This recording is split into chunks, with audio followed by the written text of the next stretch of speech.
الرحمن الرحيم نحمده ونصلي على رسوله الكريم أما بعد. Today we commence the 20th juz in Taraweeh, inshaAllah. And the 20th juz begins with the last portion of Surah An-Naml. And the opening passage of this juz, it poses some questions to people. And those questions are proving the existence and the power of Allah Azza wa Jal. So he asks, who else is it then? Amman, who else is it then?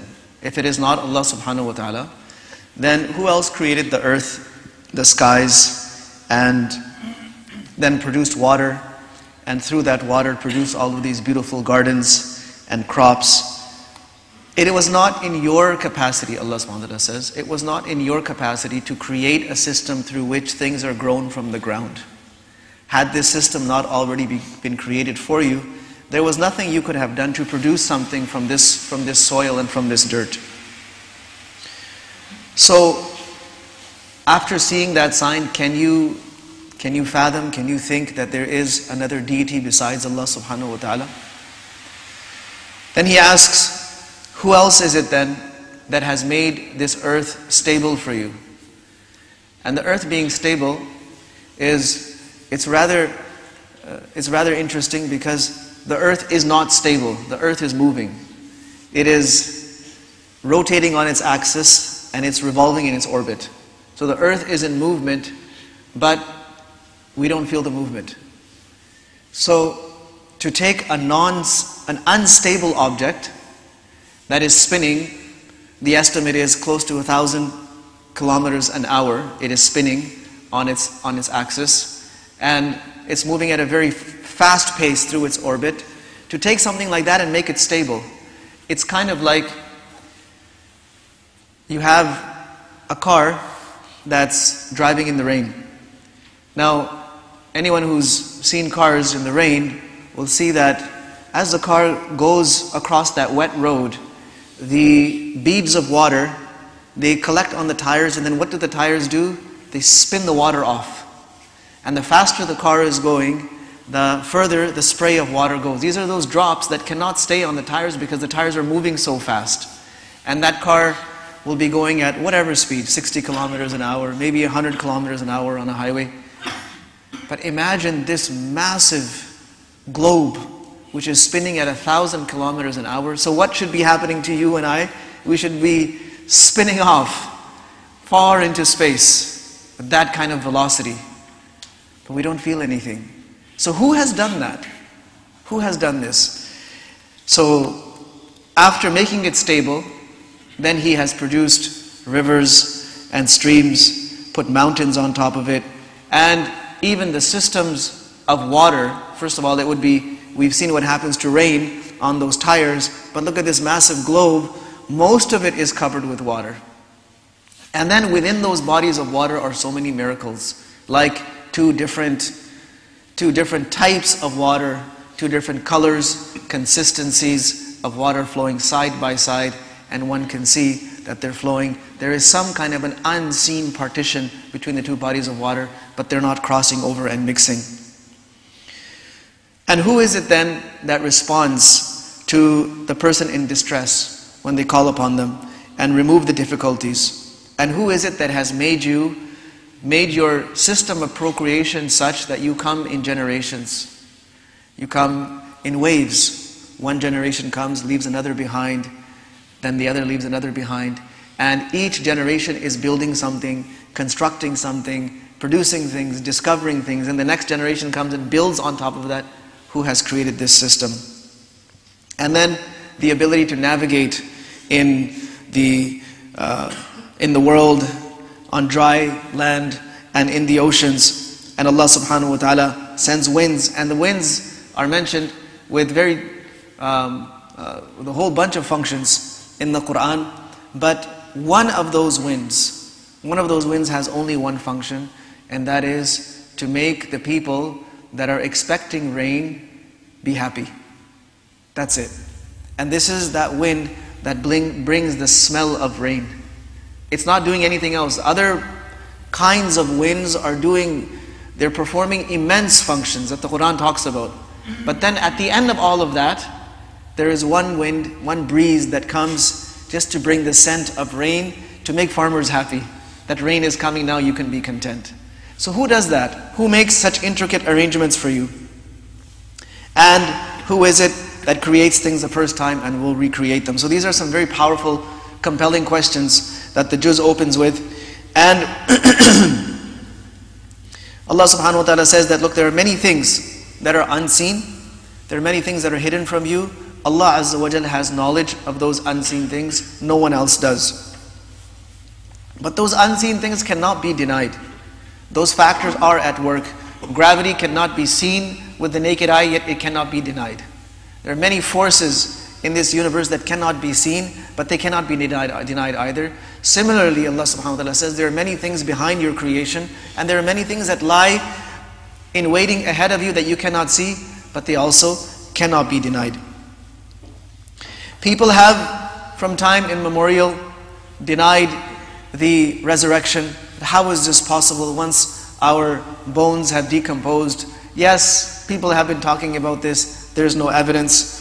And these are just stories of the past.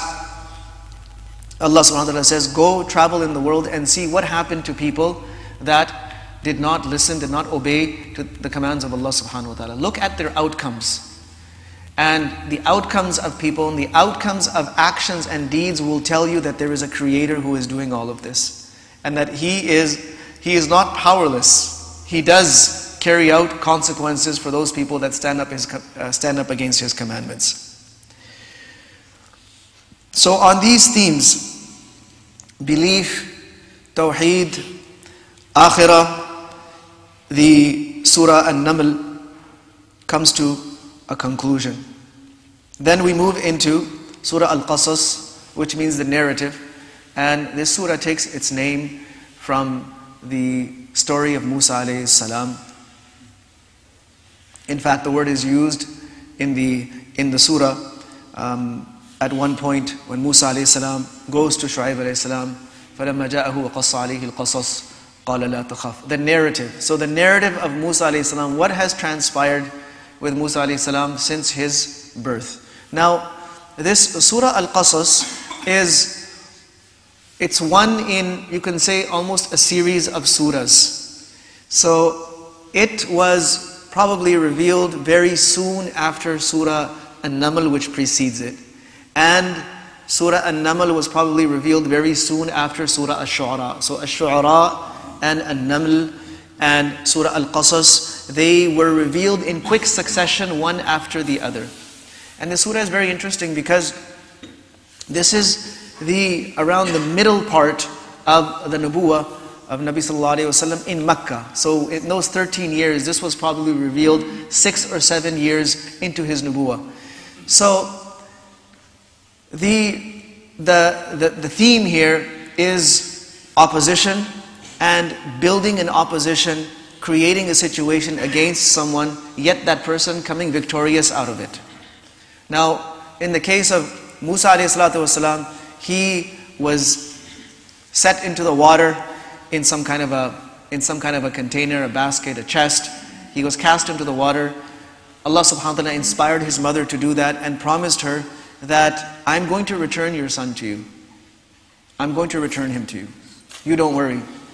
Similarly, the Prophet sallallahu alaihi wasallam is being prepared for the time when he will have to leave.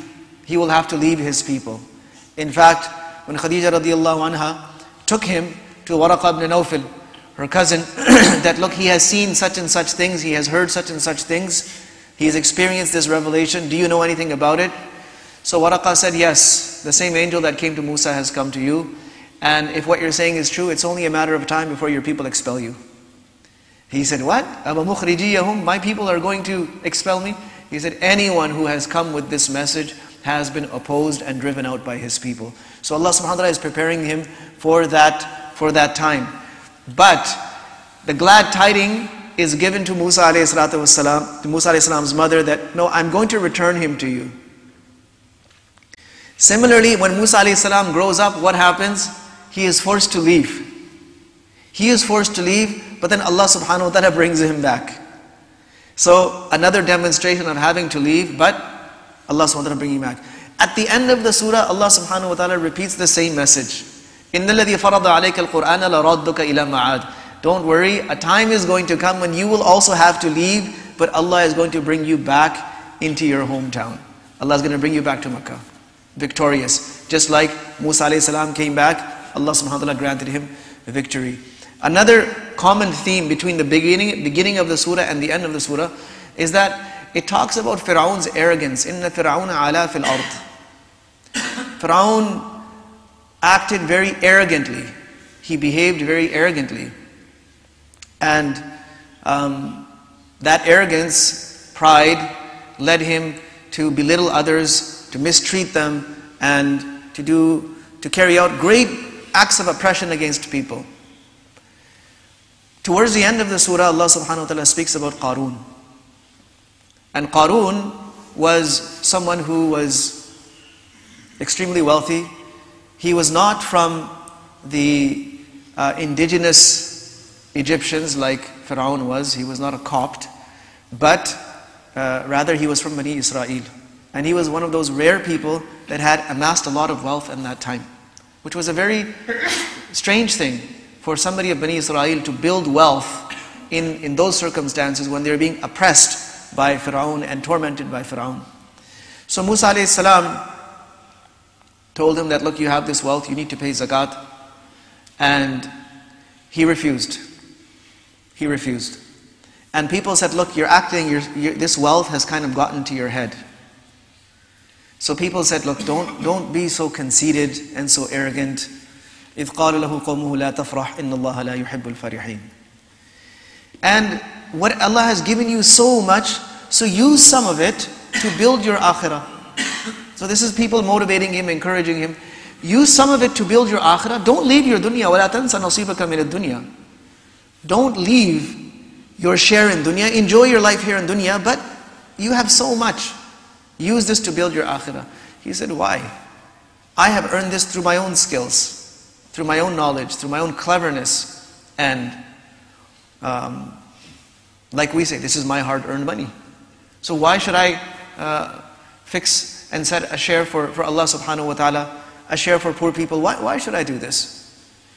So Allah subhanahu wa ta'ala is saying that, look, doesn't he see that Allah Azza wa Jal has destroyed people even wealthier and greater in power than him? So one day, he was out with in all his pomp and glory, with his horses, his slaves, very, very beautifully dressed. It was a massive procession. And there he was, moving through this procession with great pride. And then Allah subhanahu wa ta'ala, at that time, everyone was saying, wow. Ya laytanana mithla ma utiya Qarun. Look at what he has. If only we had something like that. Just like people do today. They see somebody with something very expensive. They see somebody who has a private jet. Oh wow, I wish I had that. Kids see people driving fancy cars. Oh wow, I wish I had that. So that's what people did. Look at that. If only we had what Qarun had. Look at how much he has. Look at how lucky he is. At that time, the people of knowledge corrected people, and this is actually the function of the people of knowledge, to correct the direction of society. They said, look, what Allah subhanahu wa ta'ala gives to someone in compensation of good deeds is much greater and much bigger than what this person has. You will get whatever rizq is written for you. Focus on your a'mal, focus on correcting your deeds. And just as this was happening, Allah subhanahu wa ta'ala commanded the earth to open up and swallow Qarun, and swallow all of his wealth and his property and everything that he had. This was a man who had so much wealth that the keys of his wealth would require an entire caravan. مَا إِنَّ مَفَاتِحَهُ لَتَنُوءُ بِالْعُصْبَةِ أُولِي الْقُوَّةِ. It would require a whole group of people just to manage the keys of his treasures. And in one shot, Allah subhanahu wa ta'ala ordered the earth to split open. It swallowed him and it was all gone. And then people said, oh, wow. Allah subhanahu wa ta'ala can give rizq to whom He wants and He can take it away from whom He wants. Allah has been kind to us. If He hadn't, then the same outcome would have been ours. So at the conclusion of this, Allah subhanahu wa ta'ala says, tying into the beginning of the theme of the surah, تِلْكَ الدَّارُ الْآخِرَةُ نَجْعَلُهَا لِلَّذِينَ لَا يُرِيدُونَ عُلُوًا فِي الْأَرْضِ وَلَا فَسَادًا وَالْعَاقِبَةُ لِلْمُتَّقِينَ. Akhirah is such a thing that Allah subhanahu wa ta'ala gives to people who rid themselves of two tendencies. One is the tendency or the desire to be high, to be prominent. The people of Akhirah, لَا يُرِيدُونَ عُلُوًا فِي الْأَرْضِ. They do not want prominence in this world. They're not trying to elevate themselves over other people, have a higher ranking than other people from a worldly sense. This is not their goal. The second thing is, وَلَا فَسَادًا. They are not causing disruptions in the world. They're not causing trouble. They're not ruining systems. They're not tearing things apart. They're not causing damage. And they're not spoiling the otherwise calm and peaceful systems of the world. And Akhirah is for the people of taqwa. So this is how the beginning of the surah and the end of the surah tie up. Now in between is that story of Musa alayhi salam, when after his mother sets him into the water and promises that he's going to return Musa alayhi salam to her, this box that is carrying Musa alayhi salam ends up in front of the palace of Fir'aun. And they said, what do we do? This is a child. This was the season, the year in which they were slaughtering all male children in Bani Israel. Because the fortune tellers of Fir'aun had told him that, look, we're seeing that there's going to be a child, there's going to be a boy from Bani Israel that is going to be the end. He's going to be the cause of the end of your kingdom. So he said, okay, that's easy enough, we'll just kill all the boys. But then they said, well, if you kill all the boys, then you won't have any servants. So he said, okay, we'll kill them every second year. And so this was one of the years in which they were killing all the children.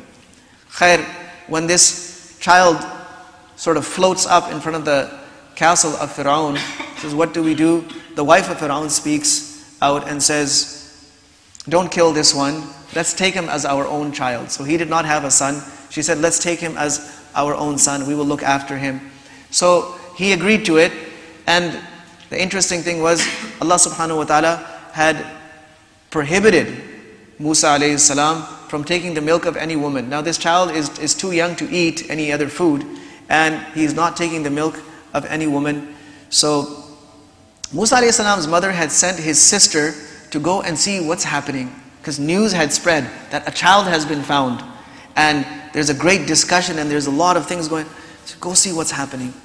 So she watched from a distance, and when she sees that all of these nursing women are being brought to feed this child, but this child is refusing to take anyone's milk.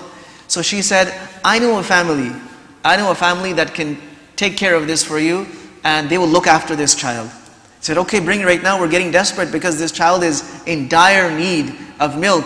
So who does she bring? She brings her mother, the mother of Musa alayhi salam. The moment she comes, right away Musa alayhi salam starts drinking her milk. Fir'aun says, okay, good, the problem is solved. Let's hire you for this. So now we are going to hire you. So what's happening? Musa alayhi salam comes back to his mother. And now who is paying for their bills? Fir'aun is paying for their bills. And once he is weaned on the expense of Fir'aun, Fir'aun also takes the responsibility of the upbringing of Musa alayhi salam. But here is the thing. Musa alayhi salam, when he senses what's going on, what Fir'aun is doing, he expresses open disagreement to all of this. That this is unacceptable. And he is always siding with Bani Israel. Inside he knows he is from Bani Israel, so he's always siding with them, he's always supporting them. And now he grows up, Allah subhanahu wa ta'ala gives him all of this knowledge and influence. And one night as he is patrolling through the streets, he sees two people quarreling, two people fighting. And one of them is from Bani Israel, the other is the Coptic. And he sees this situation, the man from Bani Israel seeks his help. Help me, this person is trying to kill me, he's trying to hurt me. So Musa alayhi salam comes up to him, gives him one punch and knocks the guy out. It was a one-punch knockout where the man not only fell, but he died on the spot. Right away Musa alayhi salam was shocked. He said, this is from shaitan. I was not supposed to do this. This was from shaitan, and this whole situation that was created was was a test, and I have made a major mistake. Right away he started making tawbah. Oh Allah, forgive me, oh Allah, forgive me. Allah announces that I did forgive him. Then he said, oh Allah, as a part of my tawbah, I pledge to you that I will never lend my support to anyone who is a wrongdoer. Now, the thing is that there is a death, even if it was accidental. Even though Musa a.s. was trying to rescue that person whose life was in danger, in the process ended up taking the life of another person. So now Musa a.s. is somewhat of a fugitive in his own city. So one night as he is passing through very quietly and secretly, he sees that same man of Bani Israel now in a fight with someone else. And again he's asking Musa a.s., help me, help me. So Musa a.s. says, you're the troublemaker.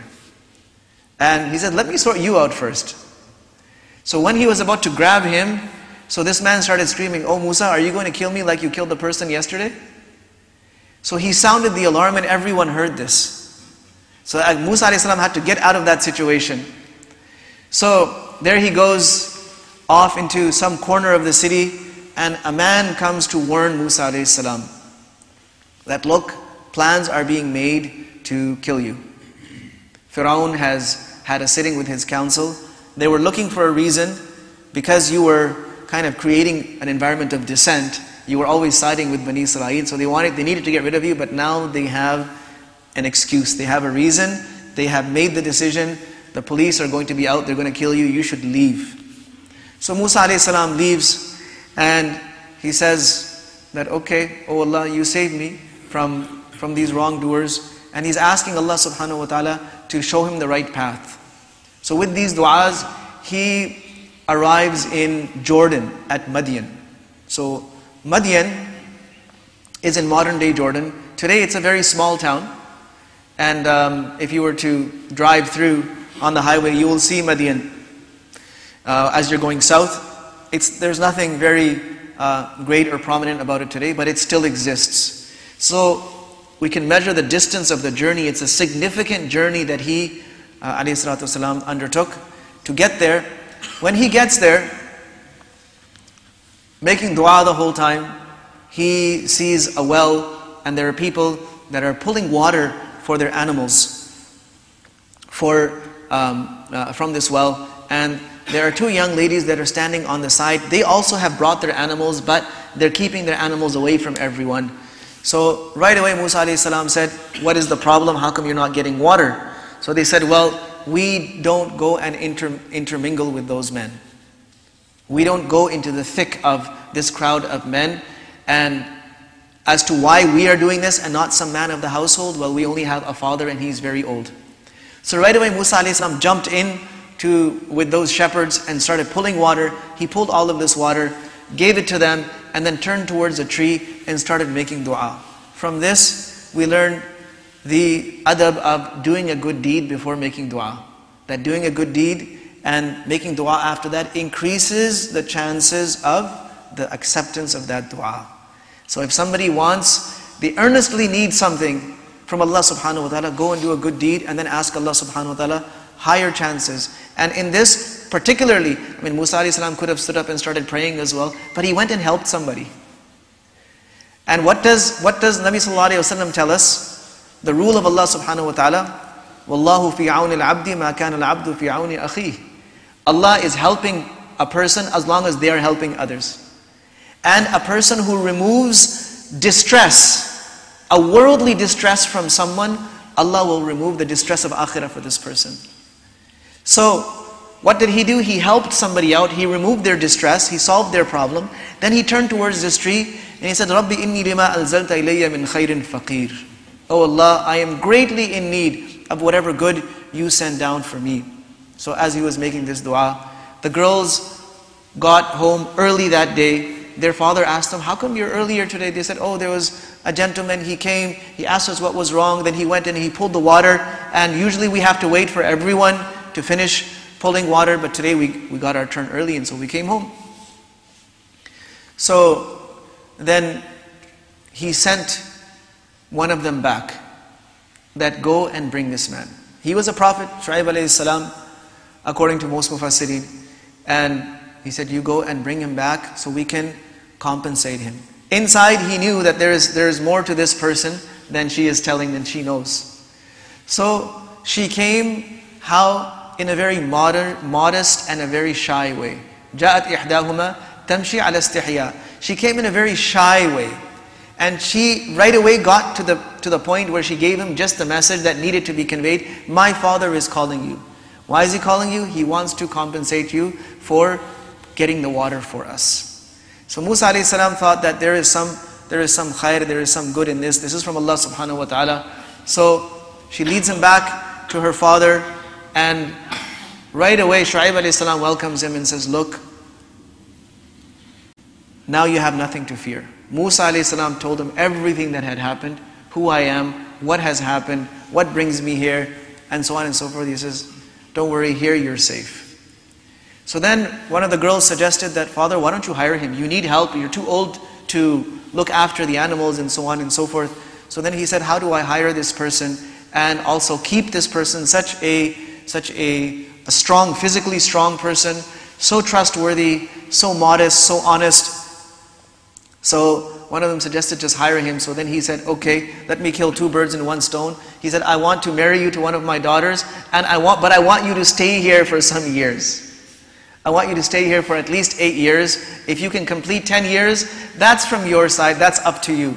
I don't want to be overly hard on you. Musa alayhi salam agrees, and then he lives there. So he's married, he lives there, and when the time period is up, 8 years, or most likely 10 years, then he says, okay, it's time for me to go back, home.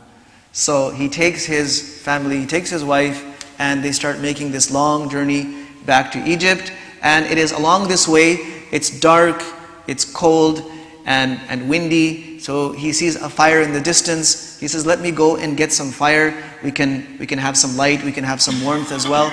And there, the whole incident of the nubuwah of Musa alayhi salam takes place. Now, from this, Allah subhanahu wa ta'ala gives many, many lessons. Allah subhanahu wa ta'ala says, first of all, O Muhammad sallallahu alayhi wa sallam, you weren't there.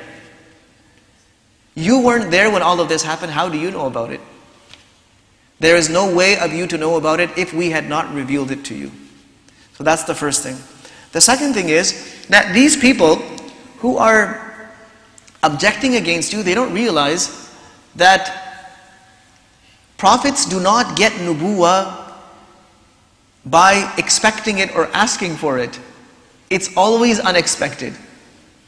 So, yes, you have lived here for your whole life, but you had no idea this was going to happen. But this has always been the case. Musa alayhi salam also had no idea when this was going to happen. And if they are saying that, well, we weren't there when you received the first revelation, we weren't there when you were being given this prophethood, well, no one was there when Musa alayhi salam was being given prophethood either. And so many people believe in that, so many people follow that and live by that. So this was a quick recount of the story. Of course, after that he goes to Fir'aun's palace, and bits and pieces of this story have been given in the previous 2 surahs, which is what kind of makes these 3 surahs a complete set. When you take the account from Surah Shu'ara and from Surah An-Naml and from Surah Al-Qasas, and you put it together, you get the complete story of Musa alayhi salam, as well as other prophets alayhi salatu wasalam. So these were some of the highlights of Surah Al-Qasas.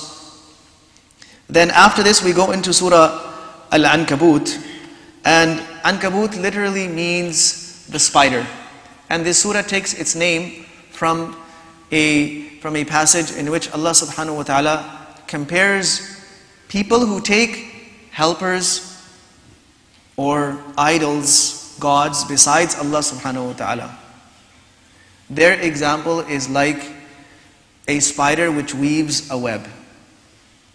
So the web is visible, you can see it, but it is the flimsiest of abodes. وَإِنَّ أَوْهَنَ الْبُيُوتِ لَبَيْتُ الْعَنْكَبُوتِ.